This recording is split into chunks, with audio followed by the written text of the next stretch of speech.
is Don Woligroski. He's senior editor at Tom's Hardware. Tom's Hardware is one of the biggest online technology publications in the world. They have anywhere from 30 million to 60 million unique visitors a month. They've been a tremendous media sponsor for Immersed. They've been running stories profiling many of our speakers leading up to this event, pretty much exemplifying why there's so much excitement in this industry. And I'll let Don introduce our esteemed panelists, because what you have here is the backbone of our industry. It's the processing power that's going to make all this wonderful technology work. So I'll let Don do the introductions. Thank you for joining us, Don. Thanks, Neil. Okay. Give him a round of applause.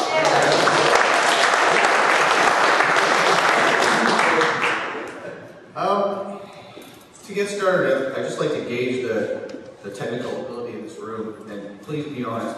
How many of you have ever used the term GPU in a conversation comfortably?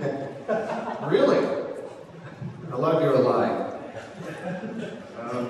Okay, that's interesting. If you've read stuff like Tom's Hardware or other publications, I guess we'll try to tailor it to the room, so we might get a little more technical, but I think we're going to try to keep it at a high level and just talk about some of the challenges and you know, the aspects of where hardware ties into VR and augmented reality, and there's so many different aspects of that. But to start, let's introduce our panel. Starting to my immediate right, this is David Nalasco. He's the Senior Technical Marketing Manager at AMD.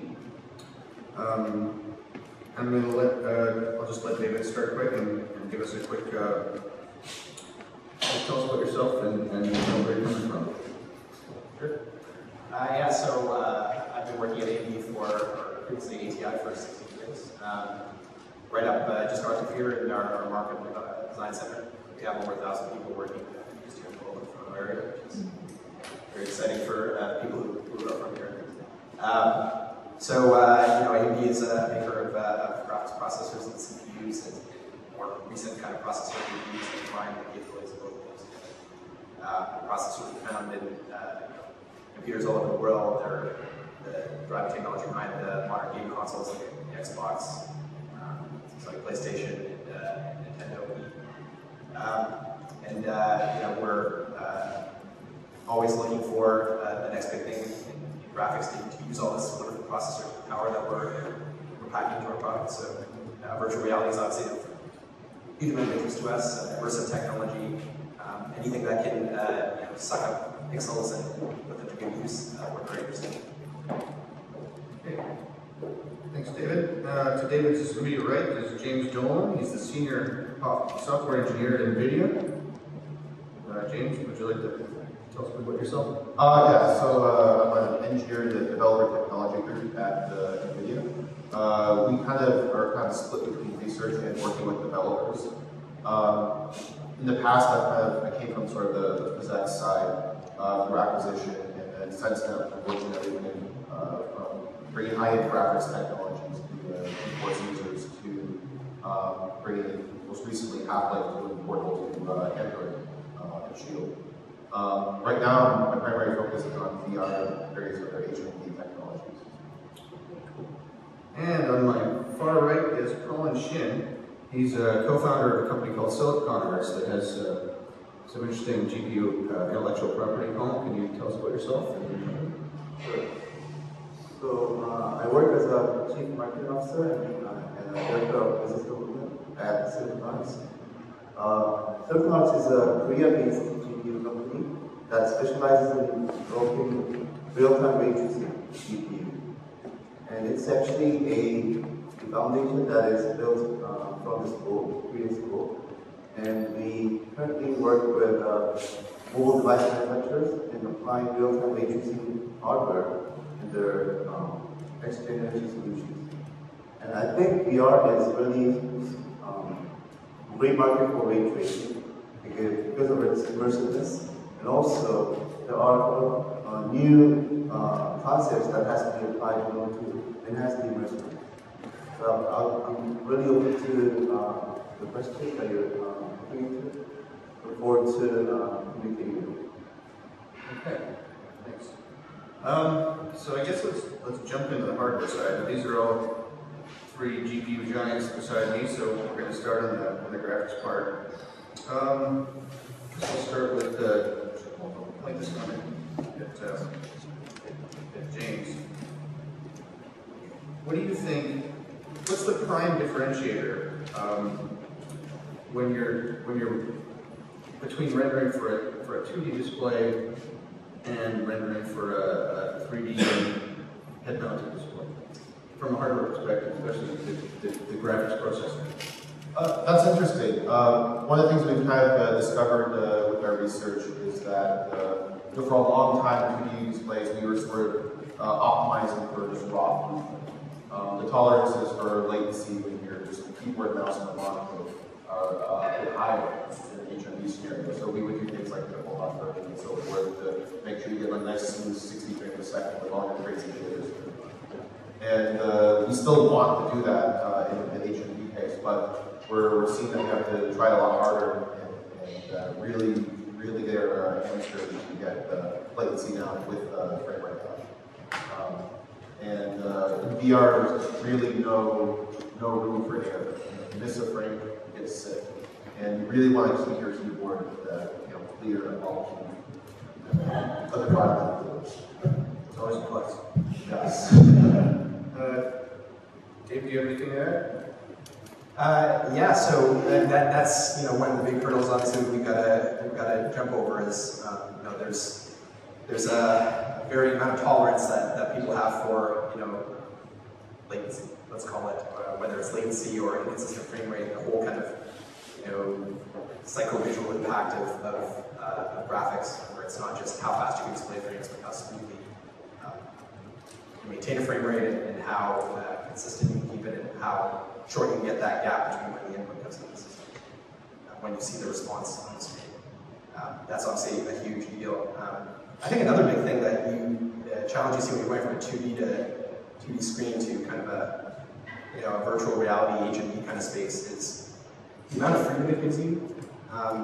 It's kind of like the idea of when you're in, when you're watching a movie or a film, and it's on a movie set, and you know that you can't go behind objects. You've got you got a facade, and behind it you don't really care what's there, but you can't kind of get too close. You're kind of on rails. With an HMD, you can get really close to objects. You can look around freely. You're kind of encouraged to explore. That's a lot harder to kind of contain you in a very tight space. So things like how objects look when you get really up close to them, which is what people can often. One thing you often see when people try these headsets on for the first time is they'll want to get up close to something and look at it in detail. And then if you don't have the right kind of texture fidelity, or you don't have some sort of procedural detail you can have when you get up close, stuff starts to fall apart very quickly. You also have issues with things like when you have a limited resolution on your display. You can tolerate some of that when the display is only this little square in front of you, but when when the display is this close to your face, things like aliasing become far more apparent. Maybe little small kind of flaws, crawling edges. They might bother you a little bit on a 2D screen, 3D screen. They're like totally tolerable. So we have to pay a lot more attention to kind of fixing some of those problems, not just trying to get away with it. Colin, do you have any comments? Actually, ray tracing is only related to the 3D graphics. So it's not really sure how 2D is much related to 3D ray tracing.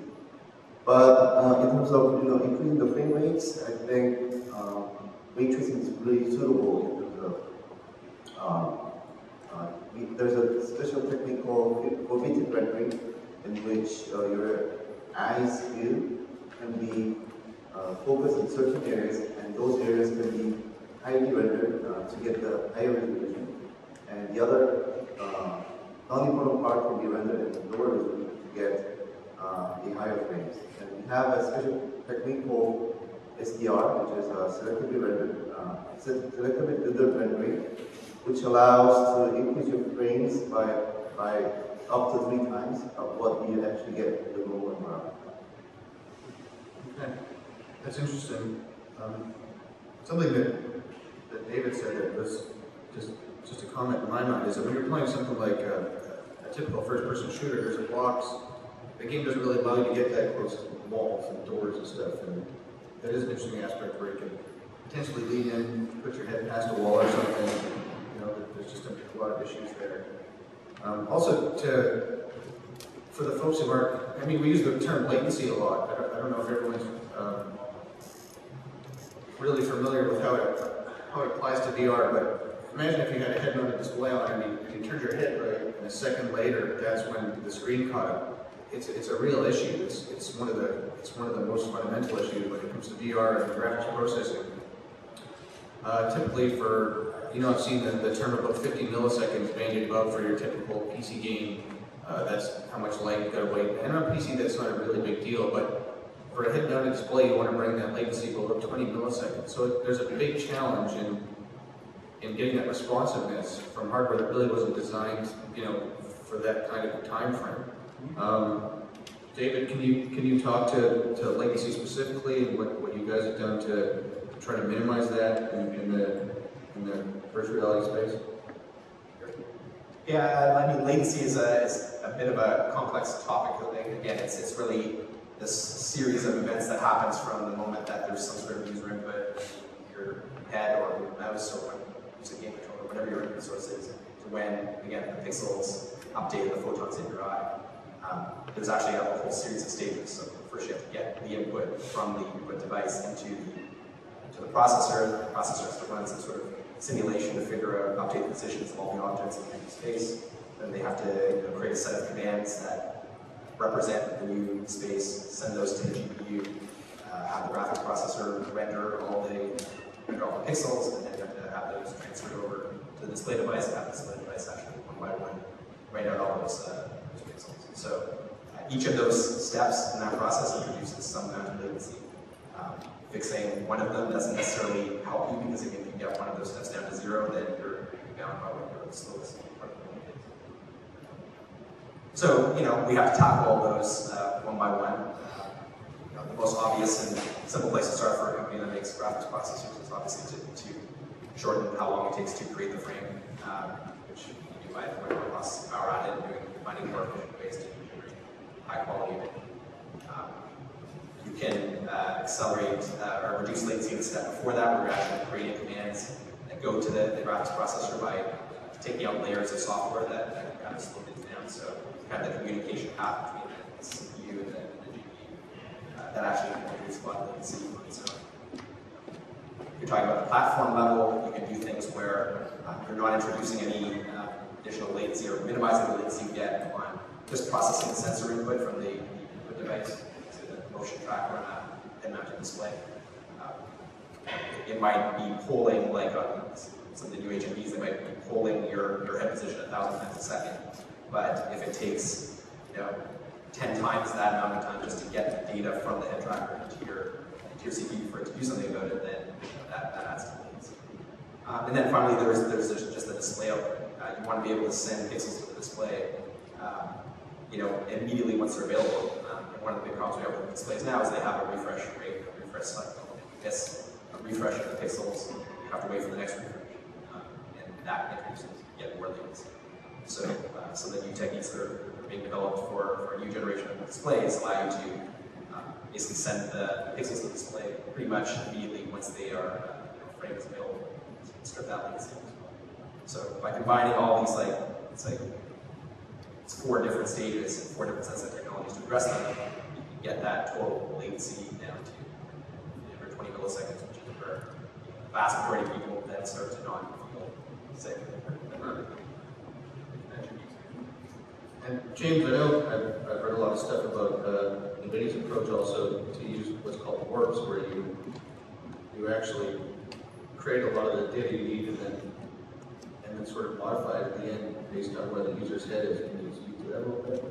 Yeah. So first off, we're actually looking at latency from everything coming from the USB signal from the head tracking data down to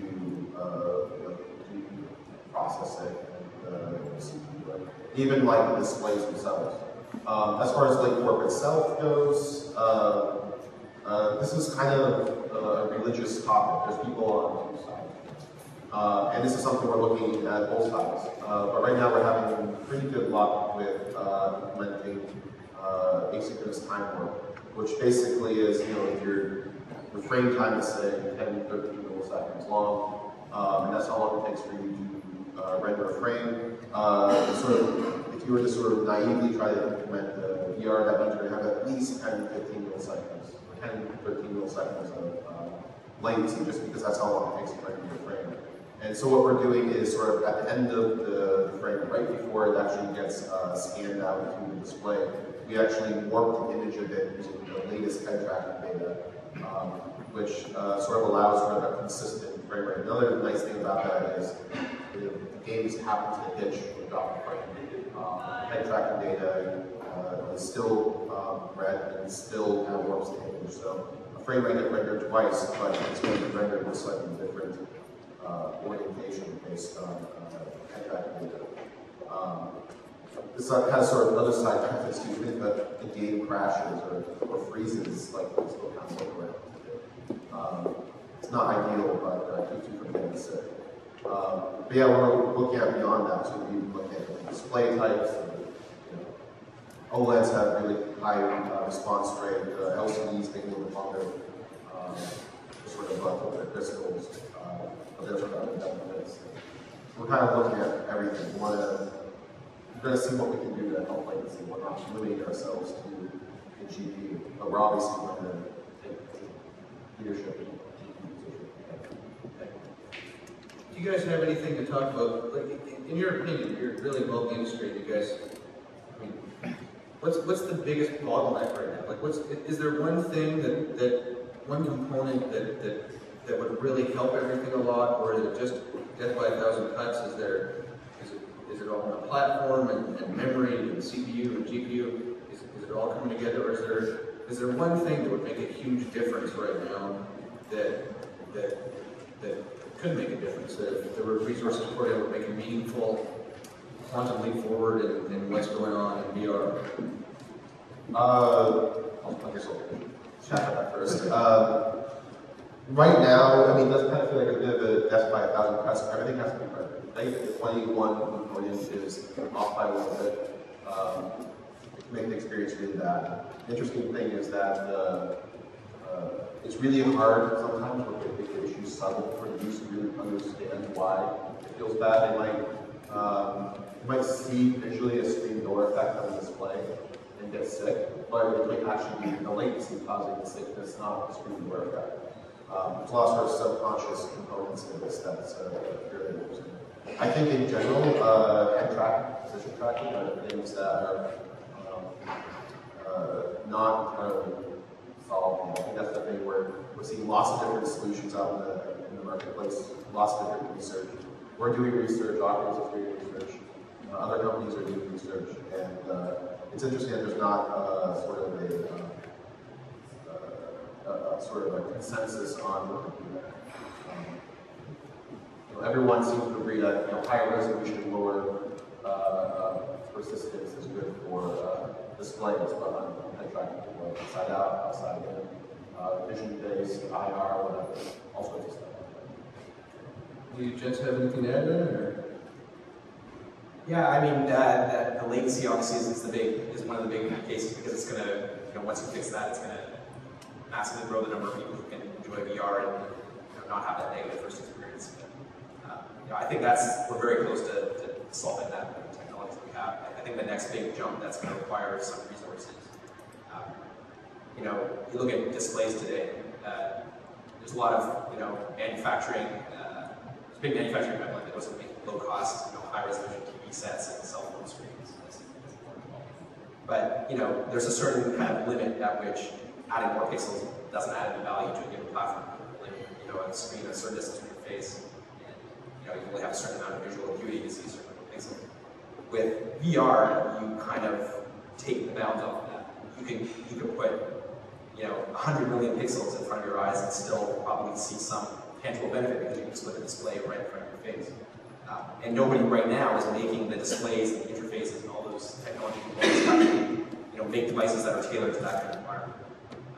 If you think of the most high-resolution screens that we have today, let's say 4K resolution display, They look pretty good, but when you look at what those displays are designed for them to be, again, that window that fills a certain small segment of your total field of view. Imagine if you wanted to have that same resolution spread across your entire field of view. You'd have to take the amount of pixels in that screen and then multiply it by 16 or more.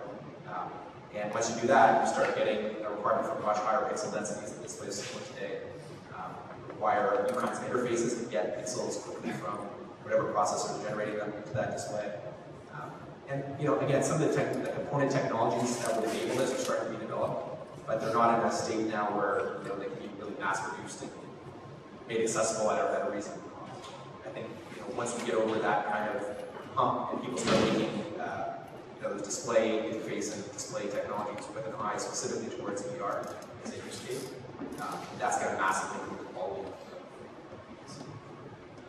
of if you look at VR displays today, people talk about presence, and that's a really interesting thing for people when they experience it for the first time, that kind of feeling like I'm not just looking at a screen, I'm now in there and feeling those balance issues, and I'm feeling a real visceral impact on what I see. But then once you get kind of over that, and you look closely at the screen, you suddenly realize, like, wow, the graphics I'm looking at here are, worse than what I saw on my Xbox 360, 10 years ago. Right? Now, it's still very impressive, given what's actually being done, but, there's still all that gap where you can get from, the quality of graphics that you saw many years ago to the quality of graphics that you see at, a high-res screen with a high-quality game today, but you're I'd like to actually call it, I think that's actually a good point on the display. Right now, VR is kind of getting this bump from these cell phones that have 2, 3, or 500 DPI, but I don't think we're going to see cell phones with 2,000 DPI. Right. And so I think very soon we're going to have to cross the hump of actually displays designed specifically for VR. It's funny because VR became possible because of mobile leaps in technology, smaller displays, better tracking, stuff that we never bothered with before there were cell phones as much. And so they're tied at the hip, really. One is going to drive the other. It'll be interesting to see if we get that critical mass where VR pushes cell phone technology, where the stuff developed for VR displays starts to populate instead of the other way around. I don't know how far away we are from that, but I suspect there's a little bit of pressure already being exerted here and there. I'm going to put the next question to Colin.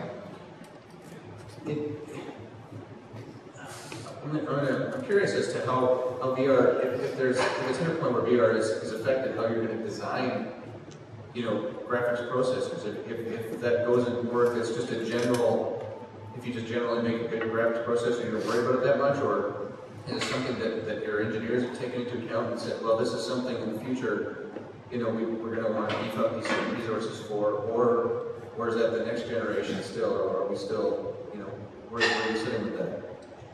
Basically, Siliconarts is the ray tracing hardware IP company. We're not a chip company, so we have to work closely with our partners, specifically the SoC makers, and actually embedding our IP to their SoC, which will be the final ultimate GPU product for VR.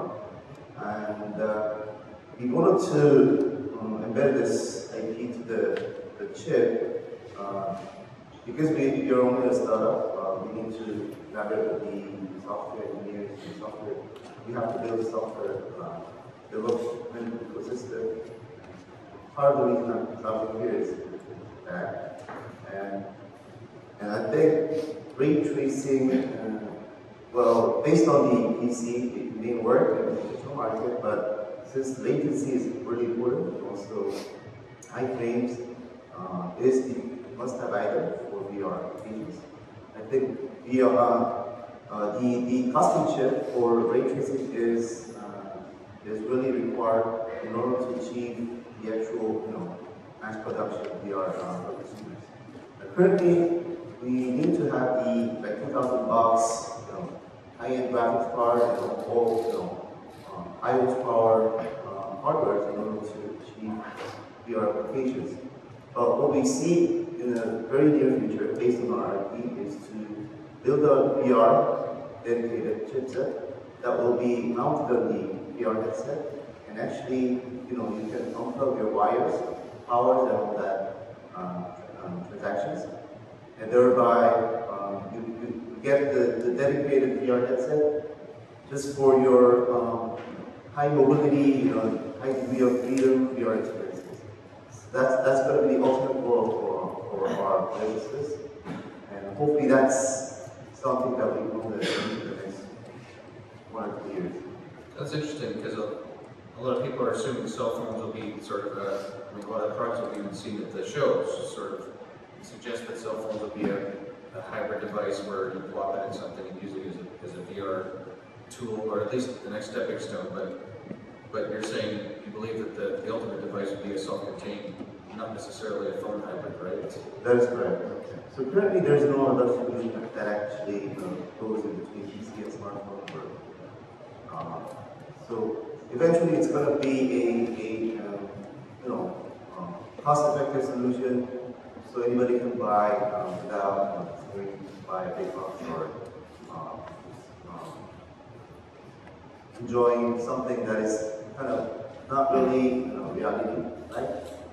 So I think that's going to be the final solution that Up to you, Dave. Is AMD working on stuff, like are the GPU architects cognizant of VR when they're designing the next gen stuff? Does it have an effect yet, or is it more after after it's been engineered, you sort of see how we can work it through software and drivers and APIs? Yeah, it's an interesting question. I mean, I wouldn't say that for many years that virtual reality specifically is something that we've been working towards designing our internship specifically for, but I think what we have been doing is realizing, what the potential of the processors we have now is to really accelerate that better and finding ways to kind of unlock it and use this. This is actually a big challenge when you design something that's as complex as a GPU or a CPU. You're building what's largely kind of like a tool, right? And it's got this immense set of capabilities, and getting people to kind of access all the possibilities there is not a trivial exercise. Part of that, making that work, just comes through as simple as like, what is your programming interface for this product? One big challenge we've had up till now has been, the level of abstraction of these programming interfaces, where you think about high level of abstraction, where you can just do very simple commands to the GPU, and you don't have to worry about all the low level details about what it's doing. It's very simple to program for, but it's very hard to kind of get a full performance capability. Then you can go down to the low level of abstraction, where you've got machine code level access to everything the GPU can do. You can extract all kinds of performance. You can do all kinds of amazing things with VR or other types of emerging technologies. But it's really hard to figure out. It's really hard to optimize. You might optimize for one particular GPU, and then when the next generation comes out, it changes some of the low-level architecture a little bit, and all your code doesn't work anymore. So the key has been to find, I think, something that's in between. So an interface that lets people get access to all these unique capabilities of each GPU, but can be maintained where you can maintain compatibility across generations. And that gives you a lot of processing power to access, but doesn't kind of overcomplicate things beyond what a large number of developers can kind of comprehend and figure out. And I think that's a big change that we're seeing now with the programming interface space. If you're looking for graphics, the big kind of programming interfaces over the last decade or more have been DirectX and OpenGL. And they've had a lot of these challenges that they've tried to deal with. And I think there's now a recognition that GPUs have been capable of more. And some of these capabilities, that James was talking about earlier, like get access to time work capabilities where you can have that work being done asynchronously on the GPU with the main graphics rendering task. It's almost like kind of multi-threading on the processor. We've had GPUs that have been able to do that for a number of years now, but there has not been a programming interface that's just allowed people to use it in a clean, clear way. Once they have access to that, they're like, oh, hey, now I can actually get all this latency out of my VR process. We didn't actually have to change it. You just had to give them kind of a straightforward tool. In a way, it's kind of an unfair question. I mean, if you think about general purpose GPU, that started how many generations of hardware ago for people? And it's still not exactly the kind of thing that's super common. So but I'll put the question to you anyway. James, is that something that your engineers are starting to think about for future designs, or is it like, well, let's hold off until VR gets a really solid foothold, and then we'll see if we need to change that, the way we look at that, design hardware? On the outside, because we're doing both. We're going to be trickling out updates to our drivers. Rubber drivers, fairly frequently, and we have already announced the new things there, as they become available to developers and users. But we are also looking at things we can do to tweaks to our future architecture as well. I can't tell specifically. Yeah, so something about VR that's interesting is that there's a big assumption that it's going to be really big and successful in a fairly short term, and that it reminds me a bit of the 3D TV assumptions that went on a few years ago when everyone thought everyone was going to have a 3D TV in the living room, and all the TV manufacturers were pushing it really hard. How do you guys think this is different? How do you think that VR is going to be a different scenario where, that maybe it's a better bet, or do you think it's about the same thing? We're going to have to wait and see if there's a killer app. Do you have any opinions on that? I think it's a little bit different. I think just the pure stereo TV, kind of interesting. It's kind of like a nice little party trick. But you're kind of getting the same experience you were to just with a little bit of that. Whereas VR, it really is a completely different experience. You're adding in, you're taking over completely one of your primary senses, or two of your primary senses with your headphones. And that's not something you really got from just stereo film. So I think from that perspective, it's not quite the same. I think there's probably a little bit of concern that this might be the same, but I think it is, I've seen some demos that have been really, really compelling. I've seen some demos that have been like extremely simple, really, really simple, but have been extremely compelling. The same demo, if you put that on like a normal screen, even a stereo screen, I wouldn't look at it for 10 seconds like I'm bored. But like VR, it's kind of like, intentionally clicking my head, it's like, and it's been really cool. It really is a different experience. It really does take you away to someplace else in a way that stereo would. So I think it's, I don't think it's the same thing. I have to admit, just because you said that, I have a Rift at home, the development kit, and I've whacked my head against the wall when I was playing a game and looking at something. It just didn't go well. Yeah, I have some battle scars too. Yeah. Or maybe let's get a bigger office or something. Very immersive. Yeah. Let's talk about that for a second. Just from a personal point of view. Colin, what's the coolest thing you've ever experienced in VR? Was there a moment you tried something that you were like, this is the thing, and where you saw what were you looking at? Was there a demo that sticks out in your head?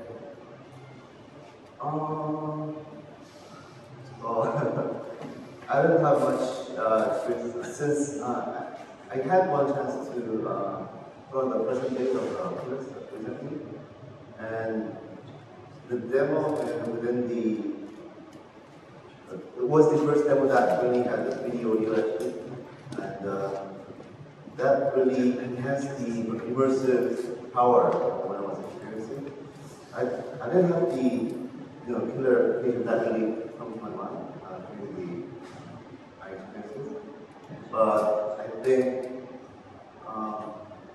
it's going to be really beautiful to see what's, you can't differentiate reality with virtual reality. So that's something that we should be looking into the next year. Right. Yeah. I haven't seen Crescent Bay. For me, it was there's a game called War Thunder that's available right now, and it blew me away because I didn't know it was out there. I've been sitting in an airplane cockpit and flying around and looking at the ground and the different levels of perspective. I was like, wow, this is pretty incredible. But it's funny as I play it more and more, I get used to it, and it's not, the wow factor isn't there as much. So, how about you, Dave? Yeah, I was thinking, I don't know if I did say it before I saw it, but there was one demo, people who basically got one of the gentlemen yesterday talking about who's worked on The Matrix. If you guys remember the first Matrix movie, there's this kind of scene where he first goes into The Matrix and all these the racks of weapons all just kind of like come in, and it feels, at first you're in this white space, and then you see that, and you suddenly get this sense of scale, that when those weapons come in, you're like, wow, this base is and I saw a demo recently that kind of, I think, tried to evoke that, where it just gave you a sense of immense scale. You kind of actually get this in some of the space things that have come out. There's actually a few of them that you see. Like, a demo of like Deep Valkyrie or Dangerous or Star Citizen. You know, anything where you're in this this big expansive space. But I thought there was a particular demo where it didn't have to be in space. You start off in an empty blank area. You don't really get a sense of where you are, and then suddenly big objects move into view that just seem to go off into an infinite range.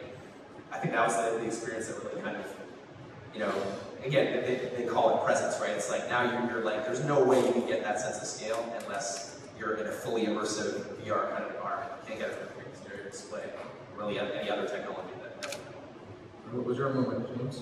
Did you have one? I had plenty of moments. I'm not sure which, because they're mostly from partners, so I probably shouldn't say. But yeah, I mean, for me, I think the very first moment that really took me away was a very, very simple room. The whole room probably had 100 polygons, but everything about the room was perfect. Like in terms of, you know, the latency was really low, the frame rate was spot on. The display was, you know, calibrated perfectly, the optics were perfect, everything was came together.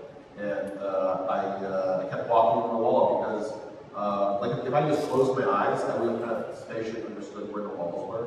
But the VR kept, like, overriding my brain's sort of sense of where I am, to the point where I just couldn't really, in the physical room, understand that there's a wall in front of me. And that was pretty special. And you know, since then there's been more complicated experiences that have been really cool as well. But it was that sort of first that just empty room I saw a few years back that really kind of sort of proved that, like, oh, this could be something. Yeah, it's almost an addictive quality about it. When you see something really good, you know, you see what the next level will be, and you're always kind of curious to, you know, what's the next drift going to look like? What's the next big thing? Anyway, I'm told we're running out of time here, so I'm going to see if anybody has a quick question.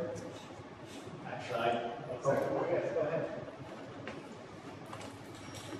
Hey guys, there's a lot of different strategies out there about, like, you know, getting something fully immersed. It's like, okay, is it 360 video? Is it like the fidelity of the textures? Is it? There's a million different ways about it. What do you guys think is a priority? Is like the number one thing that's going to get somebody immersed? And what do you think is something that people are doing that they don't necessarily need to do? Like they're trying to get, you know, the most gorgeous textures, but that's not a little bit the point. Like, do you guys see like a pro and con kind of thing to immersion? If that makes any sense? It makes sense. I'll take first stab. I think the most important thing is consistency. Basically, you can, great graphics are great, right? But the most important thing is that the brain will believe what you tell it as long as you're consistent about it.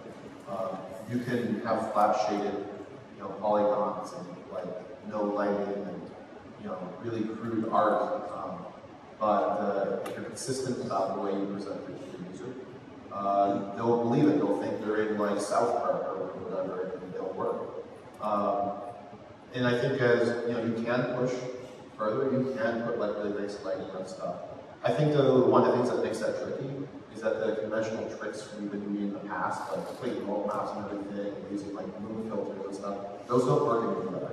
Like you can put a normal map on something, and 2D it looks fine. But once you have stereo, it just looks weird because you have this like, it looks lit, like you know, bumps and stuff. But stereo, you can also tell it's just flat, so it just looks weird. And so I think you're going to see that if you want to push for the quality, nothing beats polygon. So you're going to have to start looking at tessellation and displacement maps, or just really high polygon models. And so I think that's one of the things that is going to be different with VR titles, is that they're going to be probably slightly simple shaders, but like way higher polygon, if you want to achieve sort of high quality.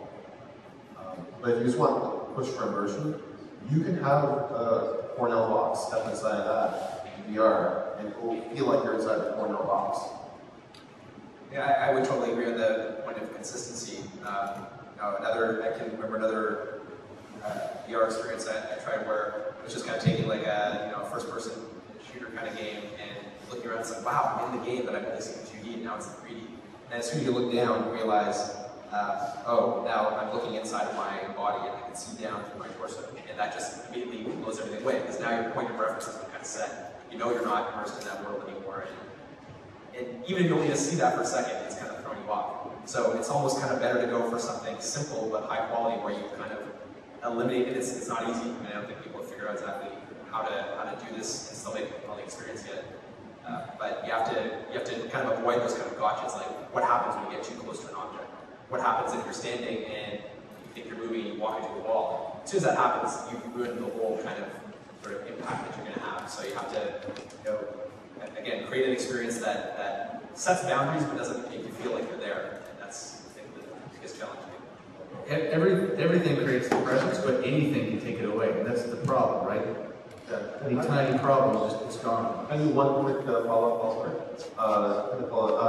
So one interesting thing is, like, I saw this demo a while back where someone had placed an object in the virtual world and then placed the same object in the physical world. They had it lined up perfectly. They had no hand tracking, any mechanism for seeing their hands.